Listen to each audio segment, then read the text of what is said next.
the number one team in the country, the Georgia Bulldogs, just almost lost to what I still believe to be a pretty terrible Kentucky team. That game just went final 13-12. Live react to that. Trey, let's start with you. This game was tough to watch. Georgia suddenly looks extremely mortal.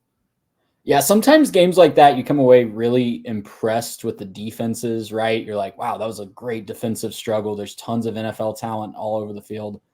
Didn't really feel that way in this low scoring one. Impressed with Georgia keeping Kentucky out of the end zone. You're always happy when you can do that. But man, just a lot to be desired from that offensive effort. Just really seemed like they could never get anything going. Kentucky, to their credit, they play Georgia relatively close. And I think we were sleeping on that a little bit in the preview. Past few years, they played Georgia a little closer than some other teams, especially in the old SEC East. So not as surprised that it was a closer game than the spread, but man, just a really lackluster effort, especially when you think about the number 2 team in the nation nipping at their heels, ready to get them at home in a few weeks, that just keeps putting on great performance after great performance, no matter who's playing quarterback. Yeah, this series, I believe Kentucky had kept it to one score or something like 10 points.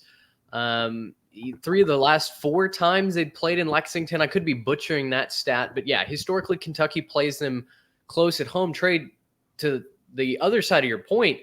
I thought those Kentucky teams were better than this Kentucky team. Brock Vandergriff looked terrible last week. The offensive line couldn't stop an 8th grader. And I really felt like I was looking for an identity after that whooping that they took at the hands of South Carolina last week.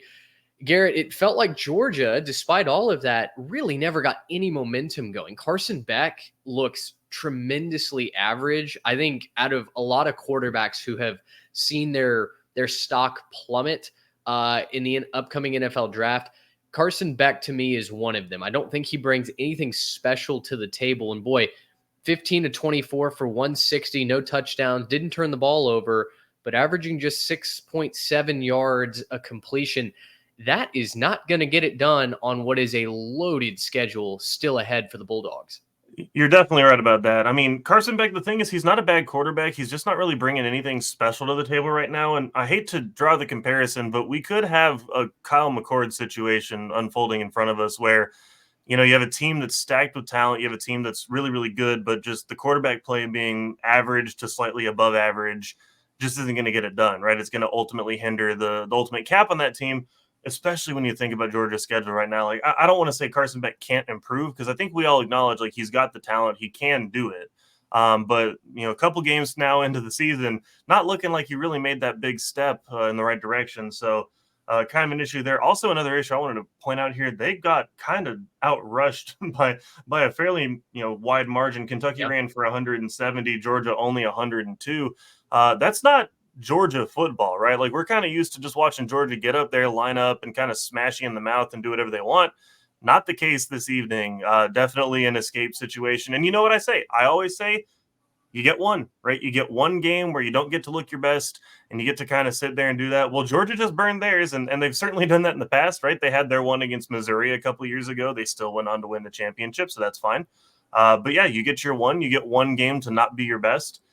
And I guess Georgia's going to burn this right now before they start to get the doubts coming in. So maybe it's just a weird night at Kentucky, and it's a weird night in a blue place. But, you know, maybe this is just a situation where Georgia's got to figure out a way to bounce back and move forward. Because you guys are right. I mean, they've got a tough schedule. They got a meeting with Texas coming up, and you know, a bunch of other difficult games on their schedule remaining. So Carson Beck's got to find a way to make a difference if they're not going to be able to be that dominant in the run game. I think they can do it. We just really haven't seen it yet. I don't think it's really all on Carson Beck, guys. I'll defend him just a little bit before we move on.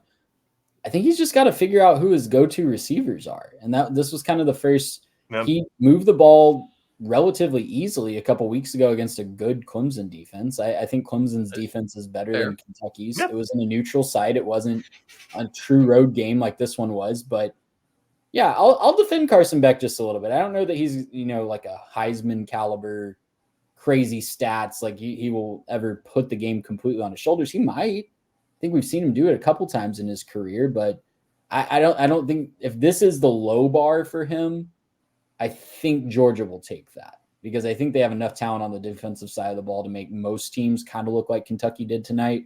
And he didn't put them in position to lose. It was kind of a total offensive effort, including the quarterback, that had them kind of in jeopardy tonight. Well, Georgia only runs for 3.4 a carry tonight on 30 That's the more attempts. concerning thing for me. That is certainly the more concerning thing. They did lose, I believe, Tate Rutledge, their right guard. He went down with what they called both a left ankle and a left knee injury. So suddenly some injury bugs maybe biting along the offensive line. And penalties were an issue for Georgia as well. 9 for 85 penalties across the league. There were some gaudy numbers when you looked into the box score. They also lose the time of possession by 11 minutes to Kentucky. So, yeah, not anything that makes me think that, okay, they're going to go out and lose to, Mississippi State in a couple of weeks. But their next 4 at Alabama versus Auburn versus Mississippi State and at Texas.